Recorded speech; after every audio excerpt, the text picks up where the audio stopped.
viewpoints of Dante Disparte from the Libra Association, then from Olivier Gerson from the EU Commission, and then from a central banker.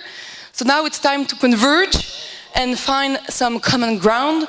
Please, I'm going to take a few minutes to introduce our dear panelists. So you know some of them already. So Olivier Gerson, Director General for Financial Stability, Financial Services and CMU at the European Commission. We also have the honor to have Yuko Kawai from Bank of Japan, General Manager for Europe and Chief Rep in London. We also have Dante Disparte from the Libra Association. You're the Vice Chairman of the Libra Association, but also you headed the Policy and Communications Department. We have two new panelists joining. Dick Bellman from the ECB. Dirk, you're leading the innovation team at the ECB. And we also have Junpei Miwa from the GFSA, the Japanese Financial Services Agency. Please give our distinguished panelists another round of applause.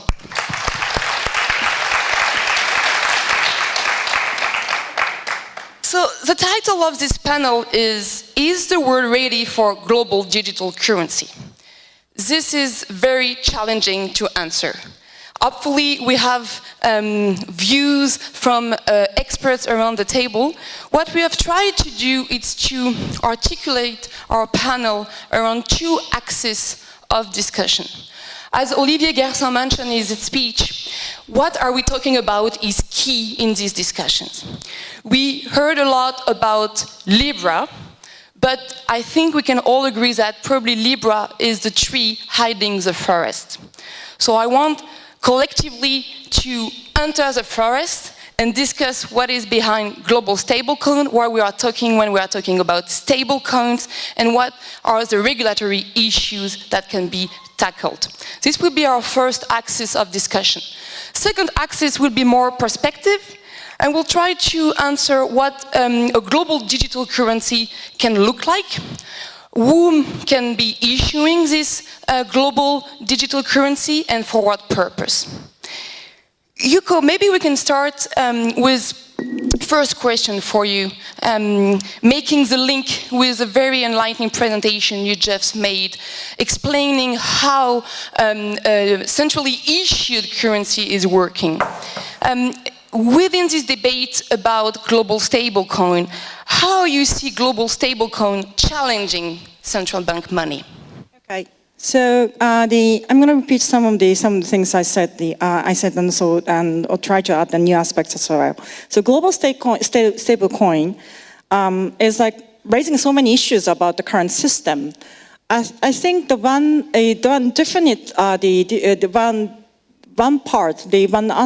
different aspect is that the UX, how usable the current system is. So that's one of the incentives behind some of the central banks who is studying digital currency, whether we need to issue the UX, digital UX to our end users, non-bank users. So that's one. The other is, as I said in my presentation, that cross-border, the aspect, like interoperability on the cross-border remittance and payments, which I would say that we are particularly not good at. So those are the two issues and two main issues which come to my mind. Having said that, as I said, there are other sides of the issues which are being raised by this discussion of the global stable coin. One is, who's going to protect the payment system or consumers as users if anything very terrible happens, at whose cost? So there is a reason why, in my very personal opinion, why the central banks are not very good at cross-border payments. Because we are concentrating ourselves on our domestic system using our domestic taxpayers' money. And if somebody needs to protect some troubles in the international sphere, who's going to do it in whose cost? I think that would be the question we need to ask to ourselves. And it really doesn't mean that, it of course includes how to avoid the criminal, how to avoid the crimes. like the I hope I money remember laundering, anything after. and also the money laundering and frauds. But it's not limited to that. I mean, there can be any kind of like cyber incidents which may not be criminal, like which may be just operational risks. So I think those are the issues that come to my mind. So much, Yuko.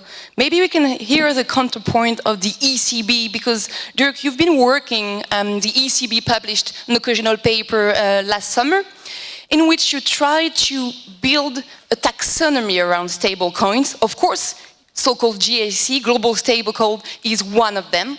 But can we go a little bit further within this forest of stablecoins? Happy to go further. Thank you. I think it's important that we don't focus too much on one particular initiative. No hard feelings. But I think the ecosystem, the stablecoin ecosystem, is much broader than what we are discussing currently. One aspect is wholesale stablecoins. I mean, we're discussing now the retail dimension to it, but there are many projects out there in the wholesale space, and these initiatives might go live very soon. So we also have to prepare ourselves for this. And then, of course, we have to bear in mind, and you hinted to that we have already stablecoins. And Olivier, you also mentioned this in your speech.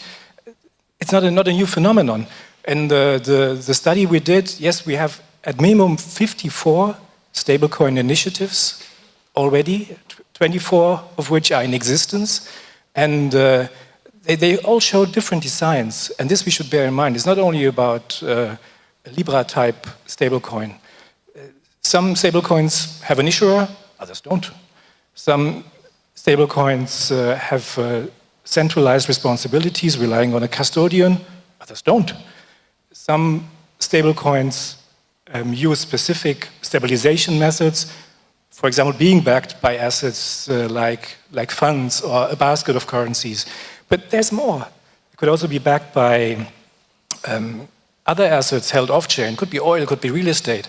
There could be also more innovative ways of designing a stablecoin. And these exist where stablecoins are backed by other crypto assets and then normally use collateralization ratios above 150% in order to make sure that these coins are stable or close to stable at least. And then there are mainly projects on what we call algorithmic stablecoins. So it's backed by user expectations. Now there's a smart contract behind this, checking whether there's excess demand or supply, and this smart contract then is fed by oracles, by market makers, by exchanges, and then based on this tries to keep it stable.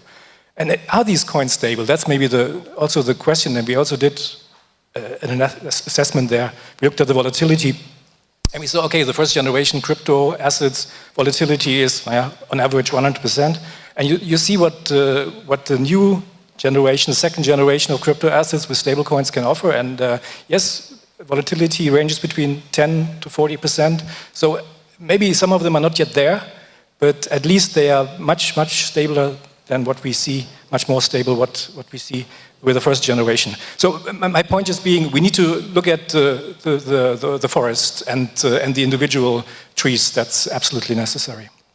Dirk, then switching to Dante and going back a little bit to the Libra case, given what Yuko and Dirk explain about from an economic and monetary standpoint these different categories, as well as the role that these new animals can try to do, how you will position Libra in this environment? Sure, great question. So I think if we begin on what we can agree on, which is the first is this is an asset class that is now in its second act. I think that's a great way to describe it. It's also an asset class that allows us to do things in a public-private manner. At least that's the design principle we have outlined, where we would work in very close consultation with regulators and stakeholders and NGO and other actors. And so I think that the real questions we should also ask ourselves is, what do we have to lose if projects like these succeed?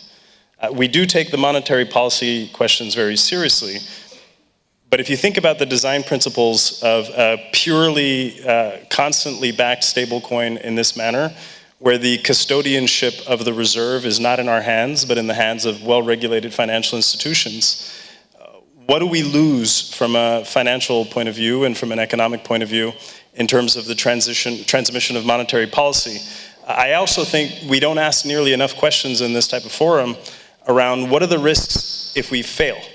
What are the risks if these types of digitization efforts fail to pull more people into basic payments? Because ultimately the power of the fundamental technology that underpins these is to do things that take an enormous amount of overhead and an enormous amount of expense at scale, because the technology doesn't allow for any duplication, right? Any double spend, and you could sort of have some fundamental reliance on the trust that that technology underpins. And so no one is suggesting for an instant, for any of these stablecoin projects to succeed, they have to abide by a regulatory regime. And I think what we have to then ask ourselves as the regulators on the panel, or at least the regulated on the panel, is where do those regulatory regimes not allow for right innovation? So we have had really great engagement around the world along the concept of regulate activities, don't regulate technologies. And we see this first and foremost as a payment system, and much less so as a digital currency or even as a stablecoin. It's a proxy for payment settlement based on blockchain.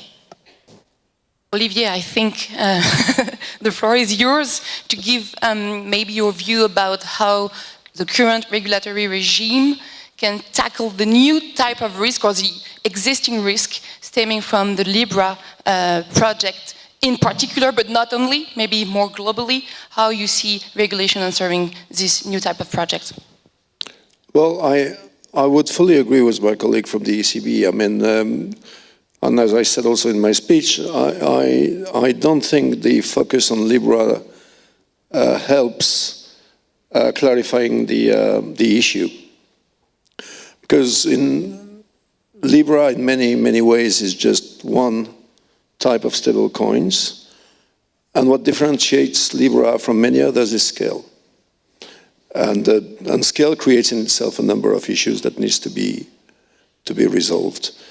But stable coins are diverse. They of course are payment means. That's one of the things they are.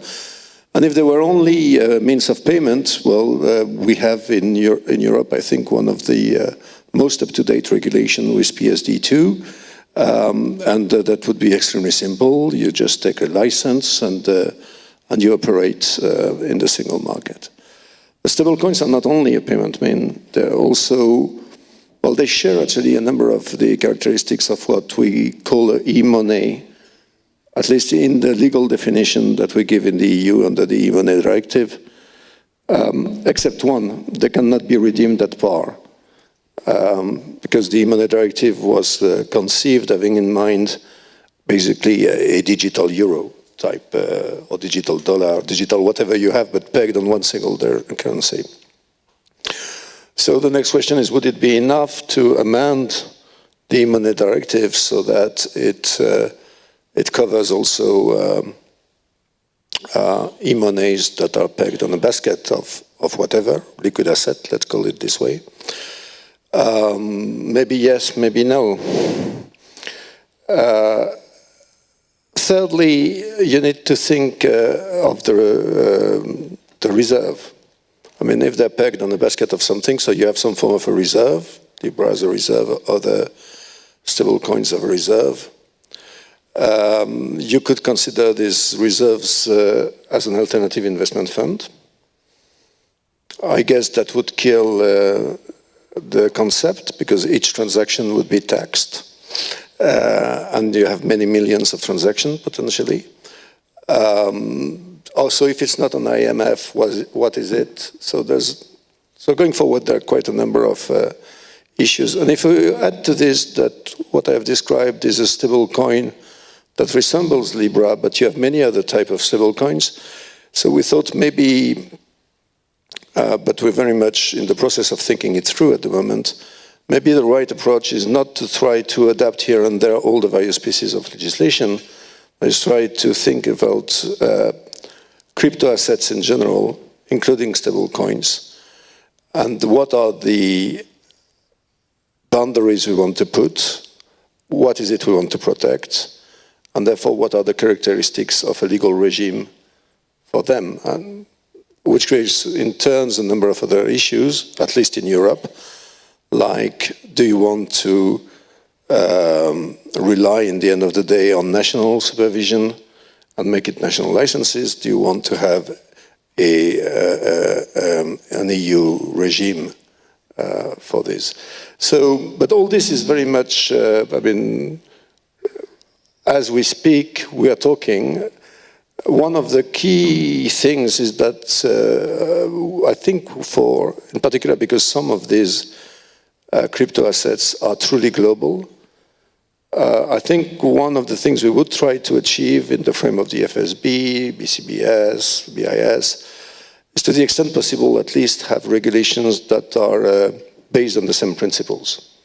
So I think this is an issue in which the only way you could imagine to let a truly global crypto assets becoming big is if you have a total alignment of regulations. Because if you have gaps, holes, misalignments, then in all these pockets, risk can build up.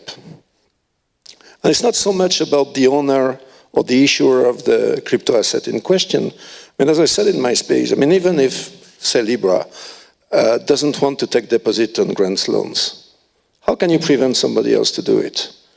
And if you cannot prevent somebody else to do it, how do you regulate that? Knowing that you can do it virtually from whenever in the world to wherever in the world.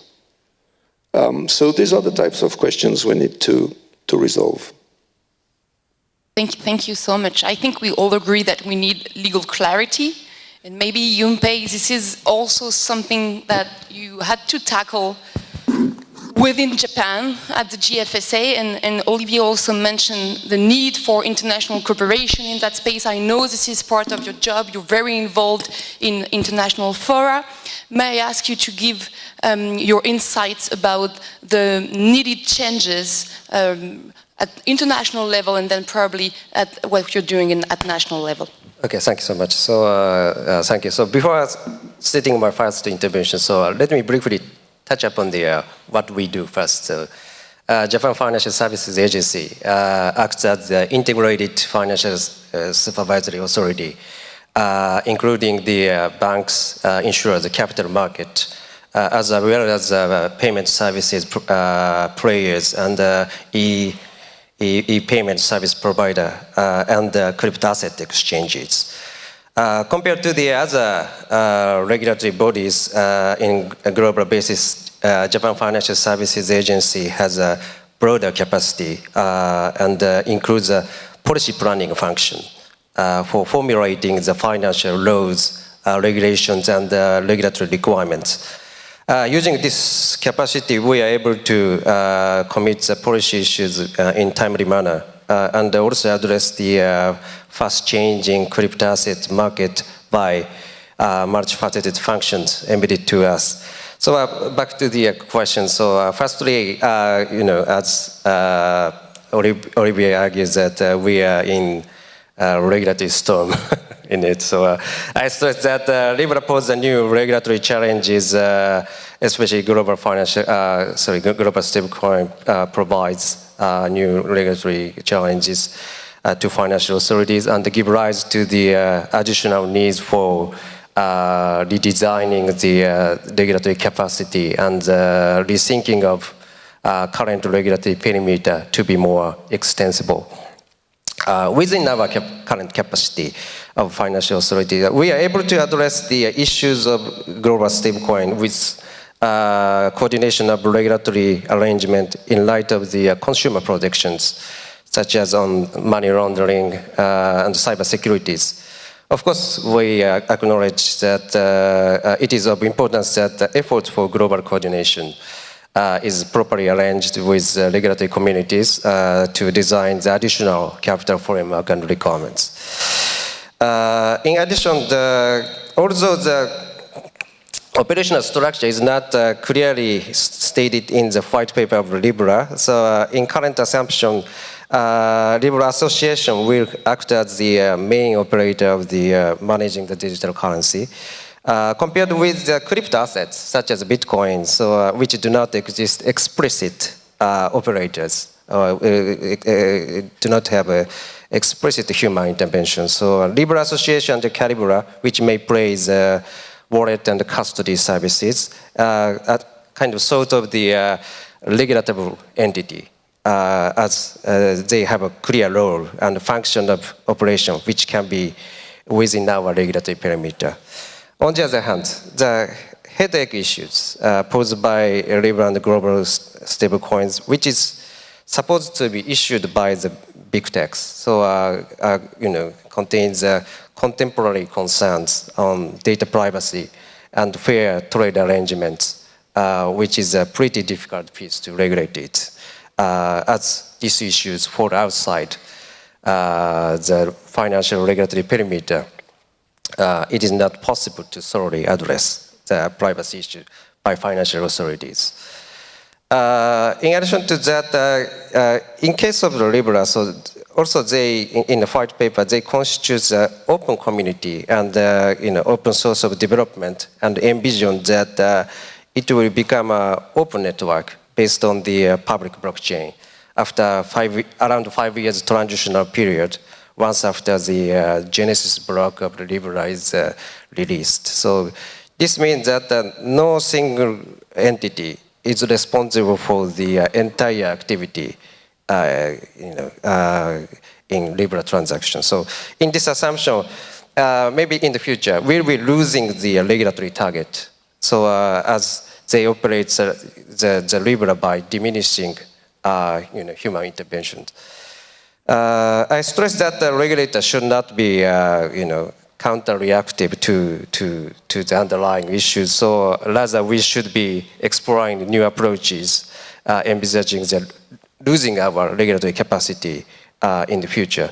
So this is why we raised this issue in G20 this year under the Japan presidency in light of the importance to design the governance of the decentralized financial system sustained by the blockchain technology. So we are now facing the regulatory dimension for exploring a new regulatory approach, and not merely by conventional proper coordination with global regulatory community, but also by extensible coordination, such as with the other regulatory community, as well as the technological community. So JFSA leads such kind of initiative or multi-stakeholder discussion in the issue of the public blockchain based on the G20 arrangements. Thanks so much. Thank you, Yunpei.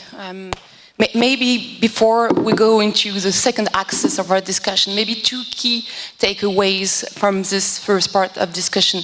The first one is the need for global cooperation. And actually, Dante, this will make your job easier, because if you have aligned regulation around the globe, you will have probably to apply the same compliance policy all around, because of course the rules are never the same, but they can oblige by the same principles, which this is why Olivier also calls for being the way forward, as Yunpei mentioned, the G20, and it's of course this is ongoing work as the Financial Stability Board.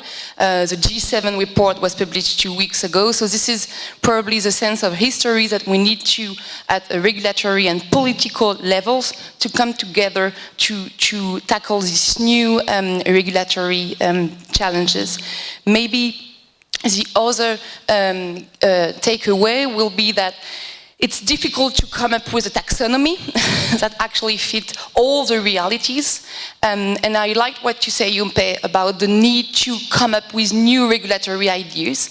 We have some example around the globe of new type of laws with new type of definition, with new approaches that try to tackle these new financial animals. So probably we'll need to innovate by the law to tackle the new challenges ahead of us. Maybe to switch to the other axis of discussion about global digital currency by whom and for which purpose. Of course, the purpose here will be to reconcile private initiative with public ones. Maybe Yuko, we can start again with you. What will be, in your view, the motivations for central bank to issue so-called central bank digital currency? Okay. This is again my very personal observation. The central banks have evolved. Have gone through so many years of evolution of how the money will work and how the money is delivered to the society. The oldest central bank in the world is the Riksbank of Sweden, which was founded like 350 years ago. So we started with coins, the metal coins. And of course before, and everybody knows that there could be like stone currencies and many other forms of currency. Then we moved over to gold reserve currency. Then we abandoned gold reserves, and then we are running the fiat currency, mainly in the banknotes. But away from the physical currency, we are also running the digital format, as I said, which is the deposit type. And in order to expand the deposit system beyond central bank's capacity, in order to deliver more money to the system, we are asking the private sector banks to play a role, as I explained in my presentation. So we are evolving, actually. So in order for us to move from here to go for the direct issuance of the central bank digital currency or direct access to central bank's deposit, there should be the jump needs, the jumping new needs by our people that they would prefer the digital UX and the user experience to have their sovereign currency.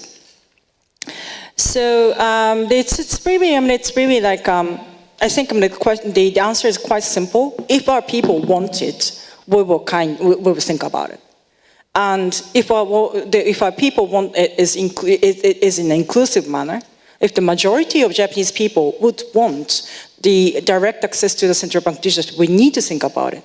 But in consideration of many other things, as I said, if we were to issue the digital currency, central bank digital currency, the society may lose the other merits of the current system does.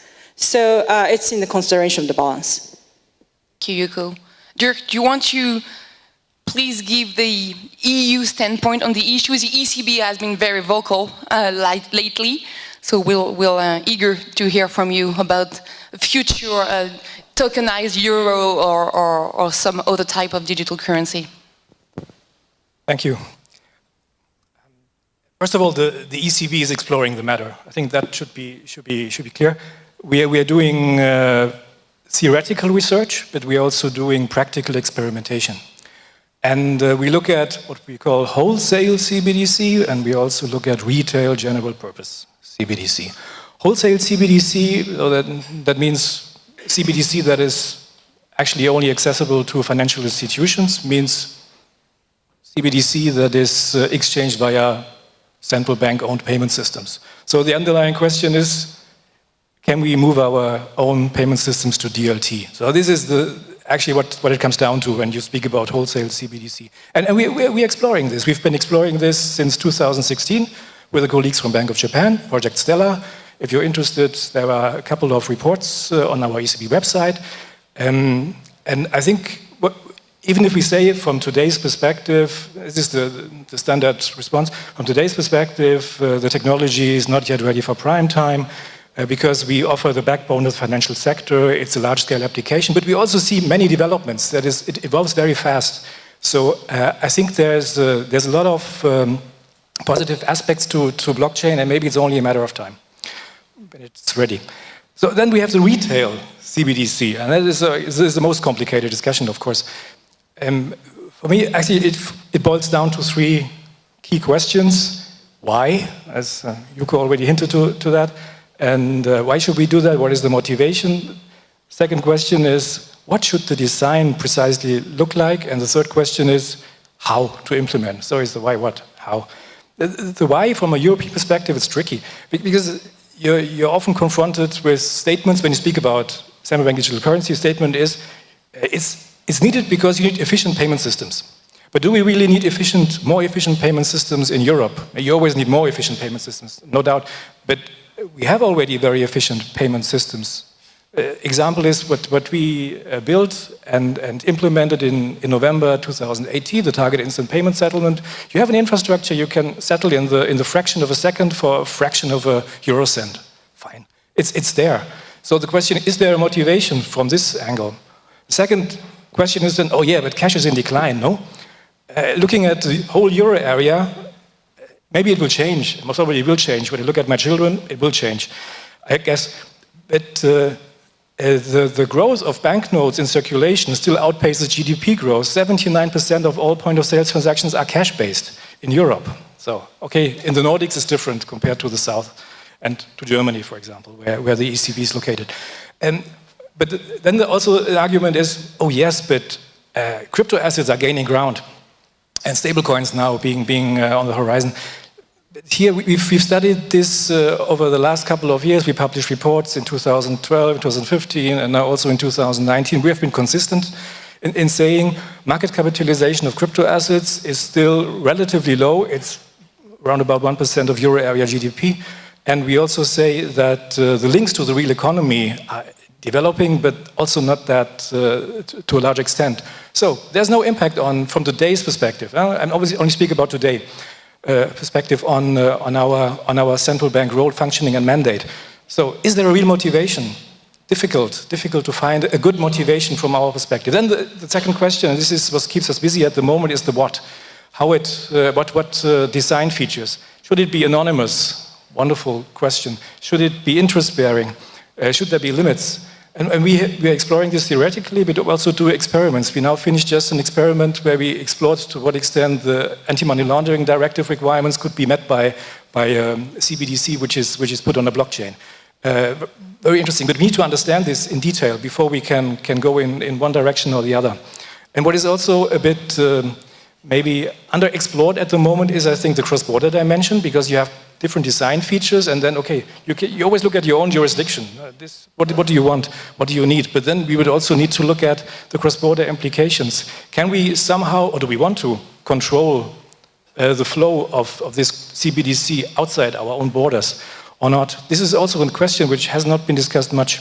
So this is the why, the what, and the how. Okay, this is the question whether DLT is the answer. And this is what we have been exploring. And as I said, from today's perspective, it's difficult. But there's a plethora of questions we have to analyze before really coming to conclusions. And we are looking at all these things in detail. We have a dedicated team looking at this in the ECB, even if we're not particularly vocal on this compared to other central banks, but we've been doing a lot in the past. Very interesting to see the difference you're making between wholesale and retail, maybe Dante on the retail side. How you see the Libra project or other kind of private initiative helping the thinking of central banks going forward, especially on the retail aspect of a centrally issued digital currency? Yeah, I mean, I think one thing that you've heard on today's panel is not only is there a need for harmonization around the regulatory treatment of these types of projects and the role they have in wholesale and retail and in different applications, but that in some respects we have participated very actively and very candidly in those conversations. From working with the G7 working group and meeting with various regulators, including ones on this panel, to be able to have a candid conversation about if the line of control and the line of innovation interest stops at wholesale applications from central banks, including the US Treasury recently gave a speech indicating as much, that there may be a great interest for a US digital dollar, but mostly as a wholesale application, effectively finding efficiencies in the current operating regime, that still leaves the last mile of the household and how the household doesn't today have access to peer-to-peer interoperable payment networks. That's the challenge we're fighting. That's the source of friction that a blockchain-based payment system can support, and all the more so if the CBDCs existed, then one half of my job would be done, in the sense that then I could focus on building a blockchain-based payment network that tears down the walls between one consumer and another. The CBDCs do not exist, And we think when they do exist, the goal is that we have a network that's interoperable, that plugs in, and that at some level also facilitates the very digital transformation governments, central bankers, and people who care about monetary policy are laboring under. And this is as cross-sector and as deeply collaborative as it gets. Thank you so much. Before giving Olivier the concluding word, maybe Jinpei, we can dig in very quickly on, from a securities market perspective. What do you think will be the interest in having centrally issued digital coin or a settlement coin backed by a central bank, or these kind of tools that we see developing on the market because they are really helping innovative projects to develop? Okay, so I have to mention the assumption that the market functioning or the market type of the coins. Okay, so first, as stated in the G7 working group paper, so Libra or global stablecoin highlights the shortcomings in the current cross-border payment, high cost or rate payment structure. I suppose the digital currency may provide the dramatic change or drastic change in the efficiency of cross-border payments, but the market functioning may not be dramatically changed by the digital currency. So, but on the other hand, the expectation of the efficient market functioning. So this year we revised the regulation of to incorporate the securities tokens into our securities framework and capital market regulation. So security token offering is a sort of engineering of the tokenization and in combination with the smart contracts used by the format of the Ethereum-based, such as the ERC20 or something like that. In the case of securities tokens, a large liquidity is not necessary, as they have a motivation to settle among the beneficiaries based on the delivery versus pay. On the other hand, the issues highlights the need for the coherent tokenization from the offering to settlement and clearing the position, especially in the back office engineering. So the necessity of the global digital currency is highly motivated in the STOs. So as to the security settlement, it is not necessary to use a Libra type digital currency, which envisages the use of the broader retail payments. Other than the Libra, so currently, as Dirk said before, a quorum or UTT settlement coins, which are based on the permissioned blockchain, will be expected to use a wholesale settlement. So wholesale regime, composed of the many major banks and as well as the regional banks, so take part. So there is a huge potential to use such coins to attain the coherent wholesale settlement. Thank you, Jinpei. You mentioned tokenization, you mentioned security tokens, you mentioned DVP. All these are, issues or trends we see on the market, and it's a perfect opening for the conclusion, because of course stablecoin or global stablecoin are only one thing when we looking at market development in the sphere of tokens. Maybe Olivier, to give you the concluding word, how you see things going forward from your perspective, with your political eye, especially with a new commission being set up, how you see things going forward?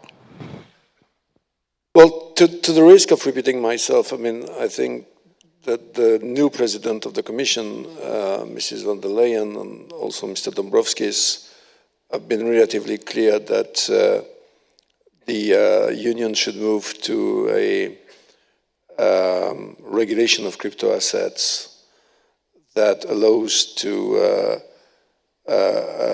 reap the benefits while controlling for the risks that it entails. It's all good and simple at this meta level. It's awfully complicated if you enter into details.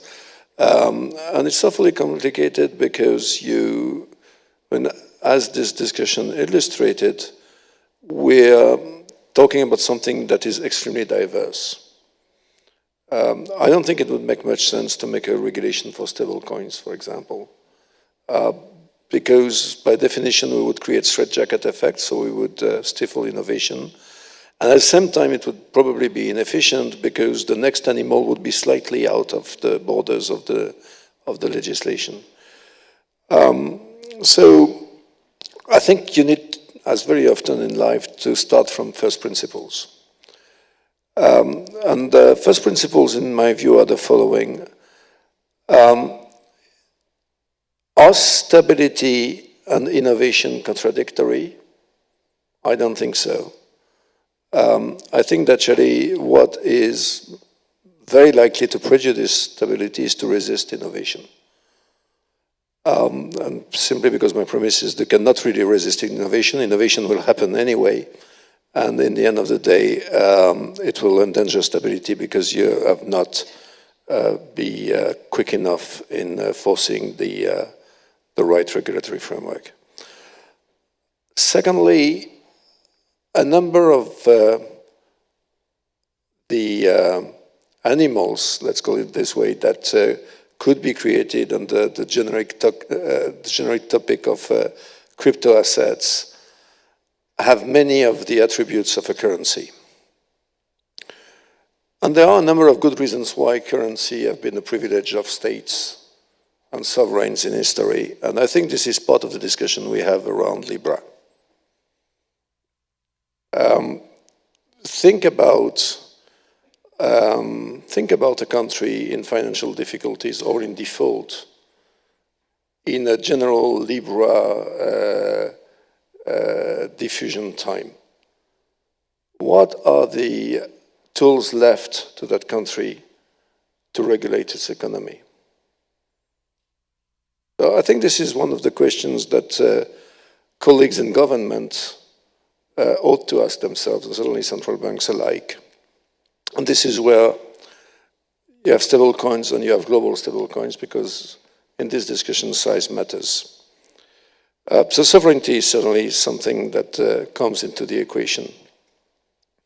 Third, first principles, well, what we're here to protect is, first and foremost, financial stability. As I said, financial stability may be best served by embracing innovation than by trying to resist it. Most of the time it is best served by defragmenting market, which probably technology does quite big time. But in some instances, stability is also best served by fragmenting market, because this is how you stop contagion. So the next question you ought to ask yourself for this type of global products or services is what are the points at which you can cut the circuit short, and how, in case you need to. It's not so obvious. Market integrity is the second in line, and consumers and investor protection also. As I alluded to in my speech, you have a question in itself of how you regulate the products or the service, call it whatever you want, itself. But what is likely, in my view, is that if these services are successful, you will see a flourishing ecosystem developing around it. I mean, a bit the way the apps developed with Apple or with Android.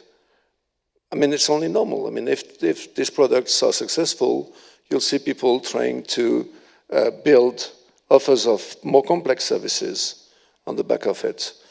That's fine, but these more complex services are likely to be banking services. How do you control them?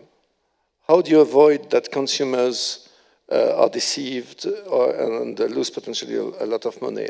How do you apply the safety measures that you apply to traditional banks in this environment? So all these questions are questions that arise when you think about how you would deal with, let's call it, dematerialized currency.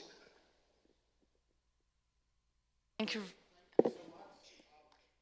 One of the first principles we also have here on stage is to engage with our audience.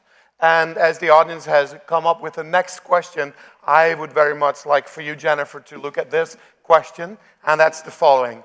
Shouldn't we move the discussion from payments to investments? After all, blockchain created digital scarcity that enables new economy, not just currencies. Who would you like to address this question to, Jennifer, or take it yourself? Dante? Well, I mean, this is the original sin, if you will, of the blockchain, or the original miracle. That it ultimately, with Bitcoin being more than a decade old, 11 years old to be precise, on October 31st, that an asset that was not controlled or issued by anyone, that had mathematical scarcity, enabled a lot of people to, it was the best performing asset in the last decade.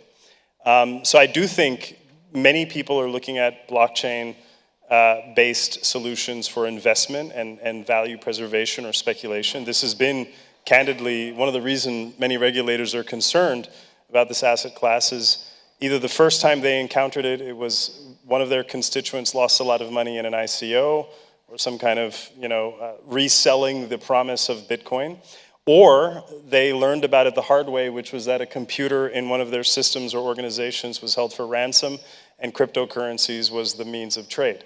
Not to suggest at all that the one is correlated to the other, but investments have been the starting point for this technology. What's very encouraging is when those investments encounter principled approaches to regulation. Regulate the activity, not the technology. Today, many Western countries have pushed this technology into the shadows and have pushed it offshore into havens where the technologists and the technologies are thriving. And we haven't figured out how to really onshore them with a principle-based approach. And I think there's a lot to be said for democratizing access to value, ownership, title, and ultimately investor returns that today many people around the world are priced out because it's expensive to be pulled into that short of technology at the table. Well, thank you very much. Thank you. Also, thank the audience for the engaging with us and with this amazing panel. Jennifer, up to you to conclude this panel. And we'll go to the next. I think we just want to thank everyone with a round of applause, please. Absolutely.